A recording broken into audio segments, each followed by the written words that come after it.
What's going on, everybody? Hope you're all having a fantastic day today. Now, I learned in the past that when I talk about Battlefield, I should more than likely show Battlefield, but since yesterday was Modern Warfare 2 Day, which is a day that a lot of content creators put together to kind of revive Modern Warfare 2 on past-gen consoles, so it wasn't as many cheaters, and the matchmaking would be more filled with actual players trying to get into some action. So I went ahead and I played Modern Warfare 2 all day on stream yesterday. I gotta say, it was an absolute blast. Luckily for me, PC, all the old school games are populated. I could play Call of Duty 4, World at War, Black Ops 1, Modern Warfare 2, Modern Warfare 3. I could pretty much play anything that I want and definitely 110% still find a lobby. But I don't know if it actually worked for the console players. Please, if you're a console player and you tried out Modern Warfare 2 on Modern Warfare 2 Day, how was your experience? Did you find lobbies? Was it a lot of cheaters, hackers? For me personally, I played for about 2.5 hours Modern Warfare 2 and I only found one cheater in all of that time. So I gotta say, that is really dang good. But ladies and gentlemen, one last thing before we actually hop into the commentary today regarding Battlefield 2042.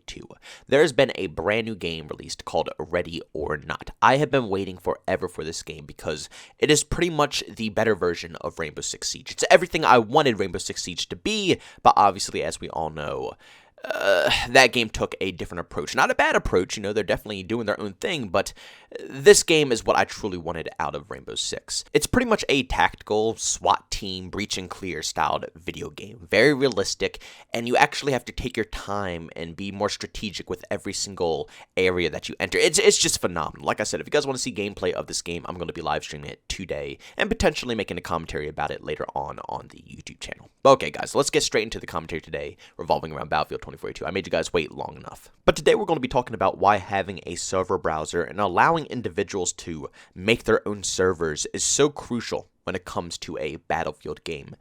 This right here has been something that Call of Duty has struggled with for a very long time. Back in the day, Call of Duty 4, World at War, Black Ops 1, a lot of those OG Call of Duty games, we used to have a server browser on PC when it came to Call of Duty games, which gave, the moderators or the owners of the servers full access and commands to handle their own servers and allow people in or ban people that are already been accused by pretty much everybody in the server, something of that sort. Now, once that went away, we all saw a massive issue, especially with the more recent Call of Duty games, Modern Warfare 2019. Out of nowhere, there has been just a massive increase of false bans being put out across the board for all Call of Duty accounts, and I've seen countless numbers of people who have spent hundreds of dollars even on some of these games, and then their accounts have been just completely falsely banned. Like, I'm telling you guys, these guys aren't cheating, they're not using any bad software, they just randomly log in one day, and bam, in a blink of an eye, their whole account has been taken from them, it's been banned, and I guess someone's been claiming that they're cheating. And the worst part about these false bans when it comes to Call of Duty is that it's nearly impossible to get your account back at that point. You can fight and fight and fight, but it might take you months to even get a answer back from one of these people. They make it one of the most impossible processes to put yourself through, to the point that people just give up. They don't even bother trying to get their account back. They either go ahead and they purchase a new game or a new account, or they just completely call it quits for that specific game. Once again, this has to be one of the worst things I've ever seen happen in Call of Duty history, because like I said, people have spent hundreds of dollars, and in a blink of an eye, they have been robbed. Basically, what Activision is doing here is they are robbing the people who are purchasing their game and forcing them to purchase a new copy. But at the end of the day, they're not really losing too much if they don't buy another copy, because they already purchased it the first time and they already spent money in the store the first time. So they already got their money out of them. But banning them and making them buy it again, that's extra cash. That's extra income. It's such a scummy practice, and I swear to God, Activision is horrible for doing such a thing. But now it's leaking over to Battlefield. Battlefield 2042 is having the same exact issue. Players are being falsely banned left and right, not cheating, not doing anything bad, just being straight up banned for, the developers, quote unquote, thinking that they're cheating. One of the homies over on the stream, Hunter, actually sent me a bunch of the images of what it looks like when you are, being falsely banned.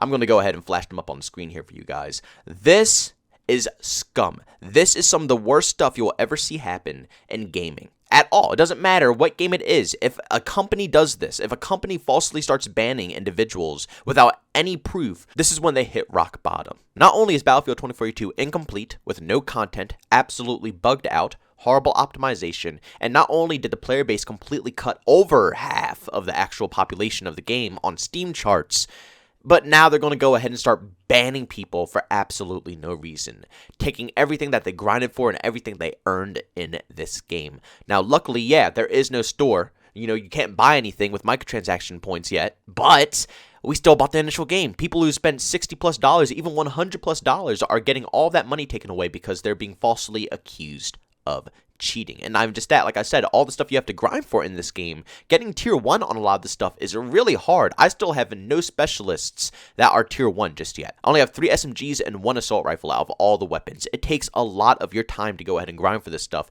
and just to see all of that just poof, in a blink of an eye, just go away, it hurts. And what really sucks is that the individuals who are banned can't really get their accounts back because you can't contact the individuals who made the final decision. Isn't that just straight up stupid? There are people out there, there's a group of individuals who dictate if your account is going to be alive or if it's going to be dead.